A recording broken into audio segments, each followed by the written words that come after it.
Hello and welcome to Books of Blood. My name is John, and today for the first week of Horror Mayhem, which is going to be a 4-week event running through the month of May. It is created and it is hosted by Scott and Becky of the Bookish Bryants, and then there's several more of us booktubers. Some of them, I cannot remember all of them. I'll say that I'm one of them. Wanted Plagued by Visions is one of them.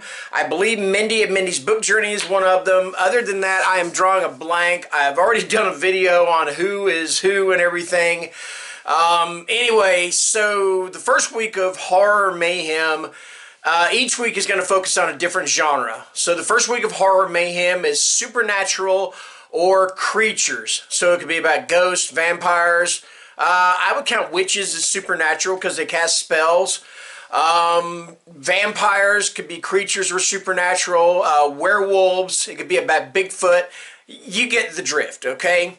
The second week is going to be about gothic horror. That's your stuff like Edgar Allan Poe and maybe Henry James and the Turn of the Screw.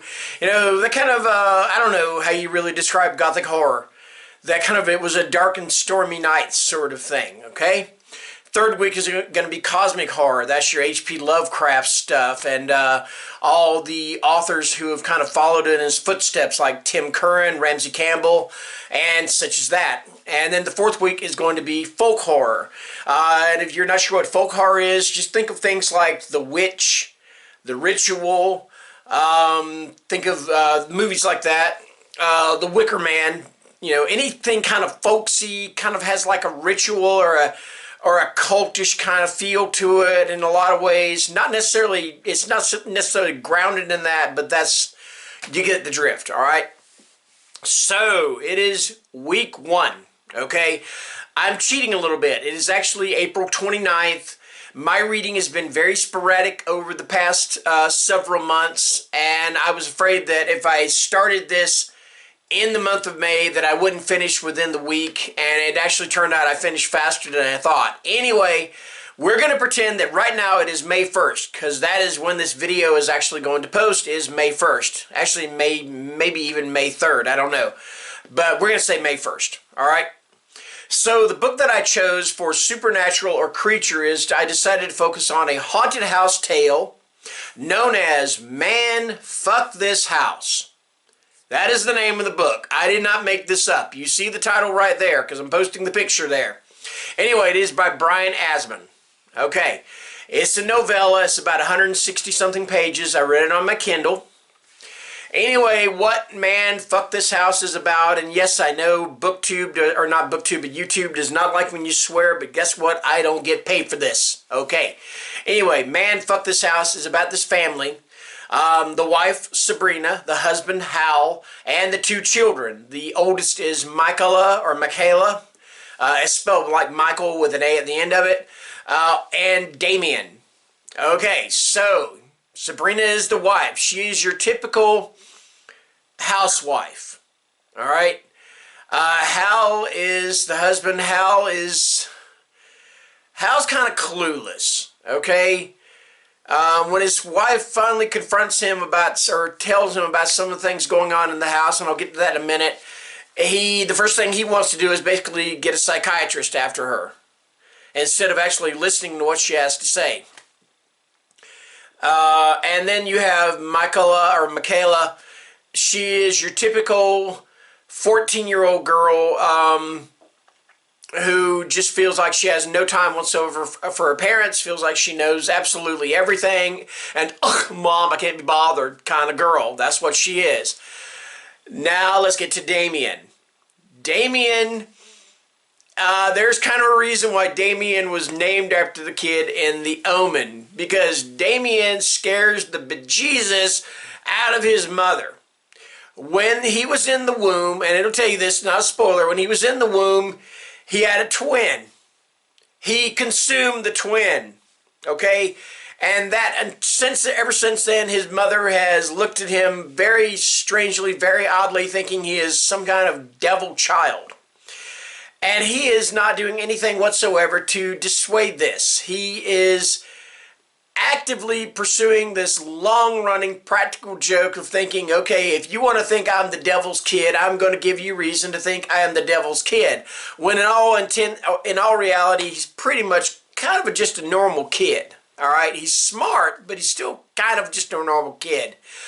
Okay, let's get on with the house. Okay, so when they first move into the house is when you first start to notice things aren't quite right. For instance, the daughter, she comes in from outside and asks the mother for hand sanitizer. And the mother's just kind of like, wait a minute, I just saw you in the what is going to be like the guest room or the living room or something like that. Or our bedroom. I just saw you in there. How are you coming in from outside? So there's that little thing there, okay? Then, and most of this stuff happens to the mom. It mostly, actually, pretty much all of it focuses around the mom until you get toward the end. So it'll be like she'll get up in the morning and go, you know, oh, I really wish the coffee was already made. And lo and behold, the coffee is already made. She's like, I didn't make it. I know my kids didn't make it. My husband's not going to do it.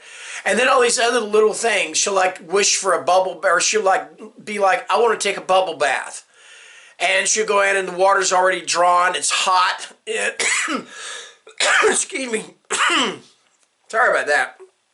I'm terribly sorry about that. I apologize for that. You know, and all these little things. So she's like, okay, she's beginning to think this house is haunted, but then again, is it a bad thing? You know, because everything the house is doing is things for her, things to make her life a little bit better, okay? Now, there's a flip side to that, okay? So, one day she's down in the basement, and she's kind of looking around and figuring, well, where can I put stuff and things like that? And all of a sudden, this huge dude, who she assumes to be one of the movers, just opens the basement door. He's carrying a box of their stuff. He's like, where do you want this? And she's like, oh, well, just put it right over there. Pretty normal, except for him coming in without, you know, bothering to knock or whatever. But he puts it over there, and then she watches him. Instead of going back up the stairs, he goes out through the crawl space. A space that there is no way in hell that somebody this big is going to be able to go through. And she's like shining her light and everything. It's like, where did this dude go? So that gives you another little clue as to what's going on with this house and what's going on with her. Okay.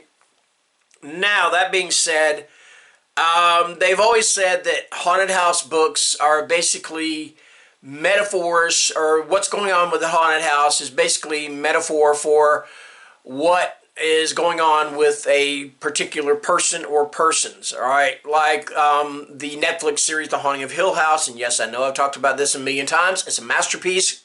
Give me a break here. Anyway, a lot of people, you know, or people figure that this is about a dysfunctional family, and that is exactly what it's about. The house's dysfunctions reflect the dysfunctions of the family in that particular series. And then, of course, the book reflects Eleanor, or Nell's, mental health and such. So I think personally with Man, Fuck This House, I think the metaphor for this is just that Sabrina, the wife, and if I've said her name is Samantha, I didn't mean to, but her name is Sabrina. I think it's just one of those things where that she just wants to be appreciated. She wants to be appreciated by her husband, and of course he's not doing that. Like I said, he thinks that she's crazy. You know, she's not crazy. She's just, things are going on in her life. And he won't listen to her, all right? And he pays for it, too. I'll tell you that. I'm not going to get into that, but he does. She wants her children to appreciate her. She doesn't want her daughter to be angry at her. She doesn't want her son to act like, you know, the demon child. You know, the demon child. It's all for you, Damien. You know, from the X or from the Omen or whatever. She wants that. She wants her kids to love her. You know, and she just wants a nice, happy, healthy home. And that's what this house is providing for her for all intents and purposes. All right. So now that being said, I've run my mouth about this book for quite a while. Did I like it? Yes, I did. I liked it quite a bit. I was actually kind of surprised that I got through it as fast. I said there was only like 167 pages, and I figured I would be reading it well into the first week of Horror Mayhem, and that didn't turn out to be the case. Now, I have said that I am not going to give star reviews. If you can't tell from the way I talk about a book as to whether I liked it, then, you know, I mean, why do you need a star rating? Anyway, yes, I did like this book. I liked the metaphor or the symbolism or whatever that represented, and boy, that sounds like I'm talking super fancy. Yes, I appreciated the symbolism of the book and the esoteric. Anyway, yes, I liked this book. It was a very fun, at times some of the things in this book were laugh out loud funny, because if you start to picture them in your head, that's exactly what they are. Especially one part of it where Damien decides to kind of bring an end game to his long-running practical joke on his mother. And all I will say is, just picture a 10-year-old kid with devil horns, red skin, because he's painted his face up, holding what looks to be a bleeding infant. And I'm not going to go any more detail about it, and just the reaction you get from the mother, it's absolutely hilarious. But then there are some parts of it that are just like, you kind of cringe, and there's parts of it that you kind of feel really bad for the mother. And actually the part with the kid and the baby and all that, you feel bad for them, but you still laugh. So yeah, overall it was just a fun romp through this haunted house tale. So yes, that is my review for Man, Fuck This House by Brian Asman. First week of Horror Mayhem. Next week is going to be Gothic Horror. I'll have something for you guys next week. I've got something picked out already. I'm kind of going off the rails with my TBR. I made a TBR. I'm not actually going to follow it too closely. Alright? That's just me. I never do that. So until next time, until week 2 or whatever, thank you very much for watching, and take care and stay scared. Bye-bye.